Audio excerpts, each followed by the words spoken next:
Thanks, guys. On this week's ATV Behind the Scenes, I'm sitting down with designer Randy Vasquez, and he's going to take us on an in-depth look through the... What do we call it? Well, we'll call it the Caterpillar for right now. What are we looking at? What's this? We're taking a look at the initial design and layout of the Drake Caterpillar. Randy, how you doing? Doing good, yourself? Good. You ready to show us? Oh yeah, let's do this. All right. We're looking at the initial layouts and design of the Caterpillar. The Caterpillar is an interesting ship just because it's asymmetrical, it has multiple purposes, multiple uses, and just the modularity alone has been kind of crazy.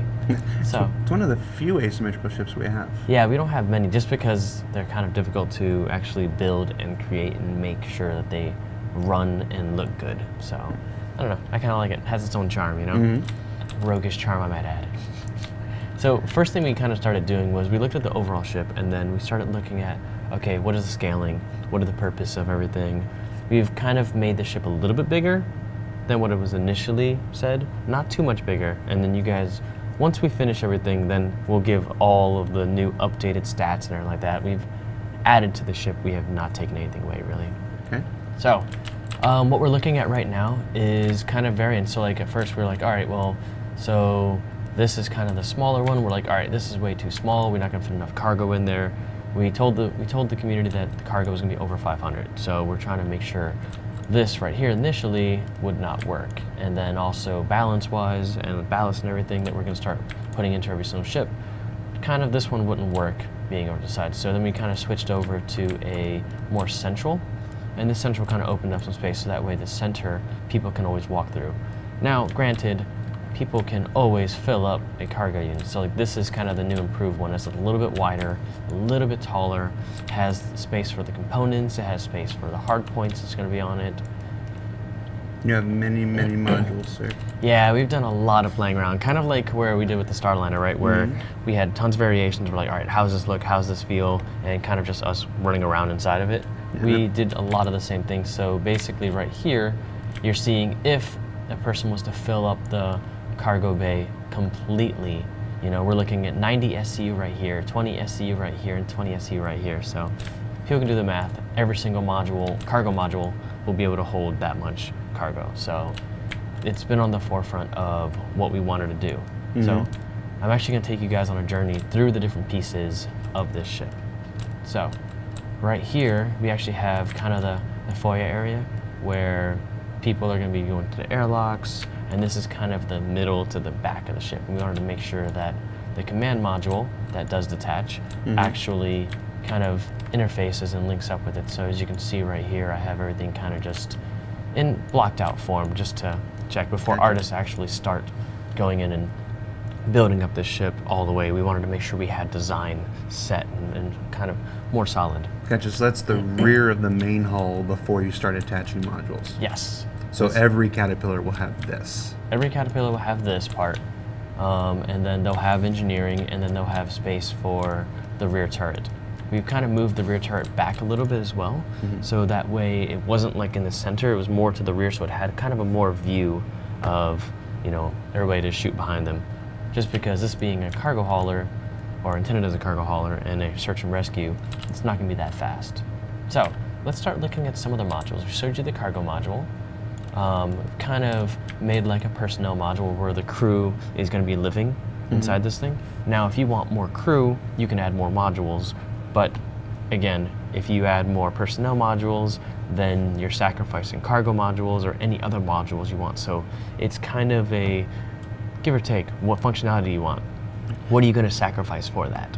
How many total modules can you connect? So the front module is going to be its own thing. And then you can swap those out. And then you're gonna have a few modules behind that. So actually, let me show you real quick.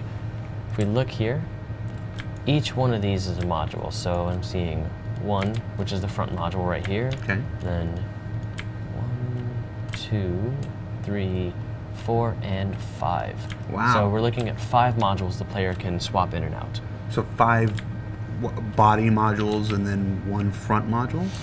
So for a total of 6 modules? Yes. Wow, okay. So, start going through like some of the concepts that we've been working with was kind of an armory. So if you were going to be setting up for troops, then you want to have like, you know, a barracks personnel thing so you can fit more people in. It's not as comfortable, but you have more people, and basically the armory will host all the weapons. It'll have like a workbench. You'll have like a holo table so you can kind of preview all of your changes for your loadouts. Then we have a workshop that's basically a shop. So you can have a store on this. So think about like, I guess if you want to think about like illegal activities, you can have a kind of a mobile shop where you're selling contraband or buying stuff, making business meetings on the run. Yeah, we don't have any citizens that are interested in illicit activities. No, not. So strictly above the board operations. Okay, here. so I'll stop talking about illicit activities because they're just not interested in that anyways. So let's go to one of the more nicer ones, medical bay. You know, so don't mind these red dots. They're kind of assets that there's going to be screens on the walls, kind of like diagnostics and everything. So then up top we have where the doctors would be kind of making sure, checking up on everybody, and then they have like a little elevator here, so that way they can kind of go in and out from up top. So all of the modules are going to be multi-level, right? And we won't talk about this one for right now. So this module right here is going to be the chop shop. Well, sorry, mobile salvage. Mobile salvage, all right. Completely above board legal activities only, please. Yes, none of that. We don't want riffraffs here. So we have like, you know, claws kind of to hold things and stuff. We have tools and equipment all around the bay. These bays will kind of open up into space so that way stuff can come from outside. Now, cool. all of the modules right here also will have things that slide open, so all the doors can be actually widened out. Okay. So that way, basically, you can put stuff from module to module. So we want to make sure that this ship is kind of a playground, so that way you can move cargo, you can move salvage from one to another, and you can stay all within the ship and move things around, as well as if you wanted to, you can kind of open the ship up and then move things around in space. Wow, okay. Yeah. I didn't realize the sides opened up. Yep. I'll show you something on the sides a little bit. All right. Right here we have actually one of the barracks module, so that way it has just rows of bunks and then some personal storage top with a little lounge and stuff for eating. So this one's pretty basic. We have everything set up so people can, you know, take care of their needs. And this one is a docking bay, or a docking collar, sorry. And this is kind of if the Caterpillar becomes like a meeting point. So, Go ahead. I was saying, an example of it is if you look up, I have a few ships up here kind of using the docking collar just to make sure it works. So ideally, what would happen is these docking things kind of just come out, and they're going to be on cords and stuff like that, and then people can just dock with other ships, and then everything kind of just goes from there. People had been wondering, we'd seen a little bit of this ship mass in a video before, and that ShipShape did a segment on the Caterpillar a couple weeks ago, and I refrained from telling folks what the constellation mass was, but now they know. Yeah. So as you see here, the doors will be opening up into a ramp. So when this lands, when the Caterpillar lands, actually this door will be like, okay, it's gonna be like a clamshell. So the top part opens up, and then the bottom part kind of goes down, and then that is the ramp that people will be using to get in and out if they're actually parked. This is obviously a front module. No, this is not the front module. This is still one of the side modules. Oh, okay. But yeah, this is something that I'm just playing with right now, just some other variations. And you see here I have a couple of the ones that I can mess with, and based on feedback that I'm getting, kind of just go from there. So, let's see. It's important to remember, for everyone to remember that none of this is final. This is all exploration of ideas and such. We're trying to basically figure out how everything fits together, what works. All this is done with metrics, so that way light, medium, and heavy armored people can actually move around within the ship and not have an issue. So we have the command module right here. We're still playing around with the command module. So right now this is what the command module looks like when it's detached by itself. As you can see, this is kind of asymmetrical again, along with the other ship, so it's kind of hard to balance, just weight, mass, size, and everything like that. So we're messing around with the command module to make sure that it fits the rest of the ship, right? And as I said, people will be living inside the ship, so one of the things that we're playing with right now is just the thought of removing the living space from the command module and giving it more purpose and functionality. Because right now, a lot of space is just lost due to living, but we already have the living space within the modules. Exactly. So we don't really need to duplicate that. Now, the one thing we do need to have is we need to make sure that the pilot, the co-pilot, and any other operator within the command module has space that they can do their job. So we've been playing around with some things, keeping it asymmetrical, but making it only one layer. Now, the reason why the one layer works out really well is when it's connected to the ship, if it's double layers, then all the modules on the sides, they can't open up. Gotcha. So it's kind of interfering and getting in the way. So if we make it a single row, then basically the the modules themselves can still open up. People can operate and walk underneath the command modules, no problem. Gotcha. So the change gives us additional functionality to the rest of the ship. Yep, makes it way more accessible. So as you see here, this is kind of one thing we've been playing with. So that way we have sensors, we have remote turrets. So we're adding actually some guns to the new design. We have guns on. We have 2 hard points on front, and we have 1 hard point in the back. And as you see, engineering here, we've also added a little bit more safety features. So when the crew is escaping, they can actually, you know, those fold-down seats you see, like the jump seats, right? Seats. In the ships. So as you see here, I'm like, all right, I went more like a Tomcat a little bit more, make it a little more sleek, make it a little more pretty, you know, and then attached. And I was like, you know, that's cool. But then talking with the artists and everything, they actually liked the 2 rows, so that way the people will have space to just walk right in the center and then go with this seat, go to this seat, or any of these seats behind them. Now as you see, you still have a lot of space, all the engineering components, engineer will be here hanging out, and then you still have the turrets, you still have everything. So actually by doing this, we've added more functionality to the ship. So it's all about adding functionality, making sure that this ship can get away. Okay. When it needs to. And it can also defend itself where we're like, oh, get away, get away, get away. It can just go. So let's talk about the front module. The front module is unique, and the front module only fits on the front. So this one is my jack of all trades. It's basically going to have all the tools of every single of the front modules. We have some cargo equipment, so that way people have dollies and pallets, like grab pallets, so they can actually load things in if they need to. They have the launch bays. So launch bays we haven't talked about much at all. Okay. Now launch bay is it's just a thought. It's a theory right now.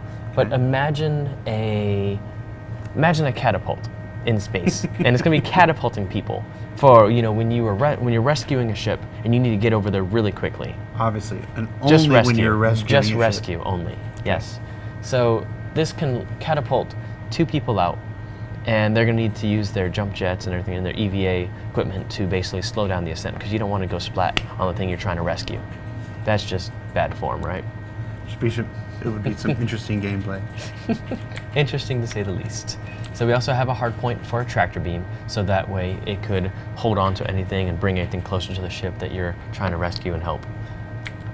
This is an EVA XO, and basically what it is if you ever seen like subs, how they have the small little submersibles and they're unmanned and they kind of detach from the ship and then they help do field repairs. So this is going to be something like that, where they can use it for salvaging, they can use it to kind of do field repairs on their own ship. A person can jump inside of this, and it'll be like a 1-man seater, and then people can just grab onto it and it'll go. So it's basically going to be a little like a seat with an engine. And then, so we have a lot of ideas for it, and we're still exploring. So this one is all launch bays, so you can launch 4 people at once towards your intended target. So you can rescue 4 people. Yes, it's like rescue divers. This one's gonna be more cargo. So this one has all the cargo equipment, where, of course, the mags and everything like that. It has 1 EVA to help out with cargo and grabbing things in space. And then this one is gonna be mostly just EVA, where you have 2 of the EVA XOs to get things, and you have tools. So usually this would be ideal for when you're using the mobile salvage. Sorry, keep slipping. So we have here just a base front module that is going to be empty, and this base module is basically going to be just whatever you want to put in it. So if you want to put any equipment in there, you're good to go. Okay. So those are the modules as of right now. Let's go ahead and see them together. Okay. So we talked about the different modules before and kind of functionality-wise. This is going to be the cargo variant. So the cargo variant is going to have mostly cargo, crew, and that's about it. It's meant to have as much cargo as possible, right? And then this is going to be used for either merchant marine, it's going to be used just for cargo hauling, and whatever else the player wants. And then, again, the player, no matter what variant they get, they can swap out modules and everything and go from there. So as you see, I'm going to go through everything right here. The ship is actually a decent size. So I'm just scrolling through right now. Here's the module right here for people. Here's the foyer. And then engineering. And then here's the bottom turret. So the engineering bay is actually 2 stories. It has space for large fuel tanks, and it also has space for 2 more large fuel tanks. Some of the alternative uses for the ship we were talking about was like a colony ship. So basically, people will load as much stuff on here and have a fleet of caterpillars and then be shot out into space. And with these large fuel tanks, they're able to make it even further. And then we haven't even talked about attachments that we want to have for outside the ship, which will probably be discussed at a later time. All right. I won't give too much away. So yeah, there's a lot of work. This is the airlock from underneath. If we go up top, I'm just gonna run through the ship real quick. These are where the controls for opening the side bays are for everything, so cargo can actually come in on either side. And that's all the way down. So going up here, we have this is the seat that's going to be on top of the wing. And basically this is going to be kind of like a crane operator. So if anybody's seen like the crane operators on the ships, on the docks and everything. So every time cargo or salvage or anything like that, this guy's going to be controlling the tractor beam on the wing to grab the stuff and then bring it closer to the ship. So that way the workers on the ship can get everything and kind of stow everything quickly. It's all about trying to be as efficient as possible when you're not pirating. I mean, of course not. Not when you're pirating. Salvaging. Who would use this ship for pirating? I don't know. And then this is just a way into the command module. So that's the cargo variant. Let's check out some other stuff. This is going to be the search and rescue. So the search and rescue, which not boarding, is going to be able to catapult people out really quickly to the intended target.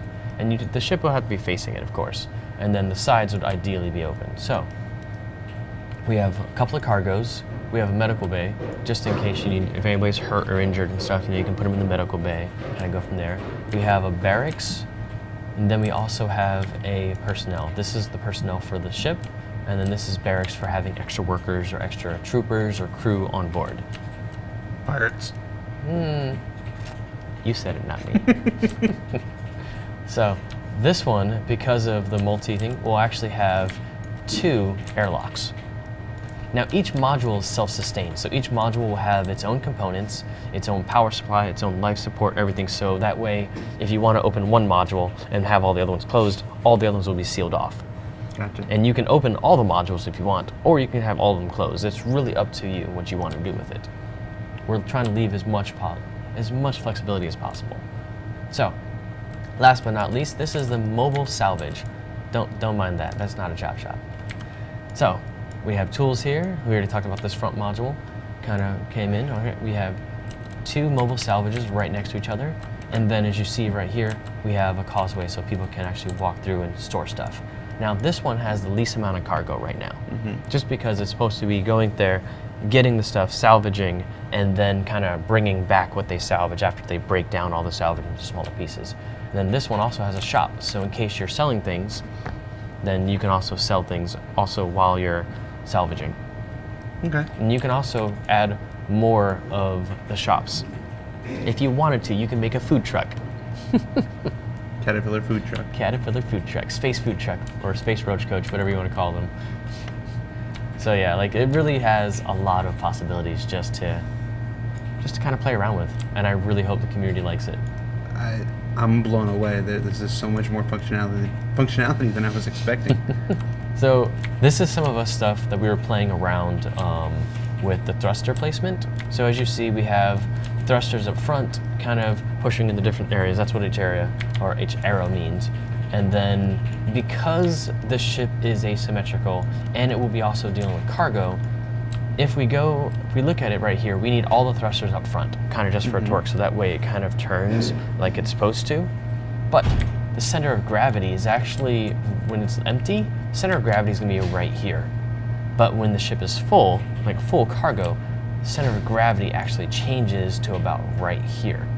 So that's kind of a very large, large range. Yeah, disparity is a good word. So we had to figure out kind of how it will go, how it will go through, and how it will move, especially with these big thrusters here, and then this one will be actually pivoting. So that way it's going to be kind of like how the Cutlass is, and we're going to be using a lot of the mechanics, a lot of the looks and features of a lot of the Drake ships. So it's been a lot of fun though so far. We're still messing with the command module, so these thruster placements are not final. And once we actually put this into the system, which we do have a working version of it, but it kind of wigs out a little bit, so I can't really show it right now. But hopefully soon. Right now, it kind of drives like a freight train. Like, it's so bad. I think we probably need to wrap up. This is an especially long segment. Yes, sorry. So, it's all right. Randy, thanks so much for taking the time to take us through the Caterpillar. I know this is just design and early, I mean, it's pre-whitebox, but this is a lot of exciting stuff. Can we check in with you later? Definitely. In a couple weeks, maybe a couple months when this is... Yeah, you know, once I get an artist and once we get everything situated and get approved, then we're going to start hitting these hard. And with all the modules, we can basically just make modules and then have it kind of just mix and match and go from there. Very cool. Randy, thanks so much, man. No worries. Thank you. All right. Back to you guys.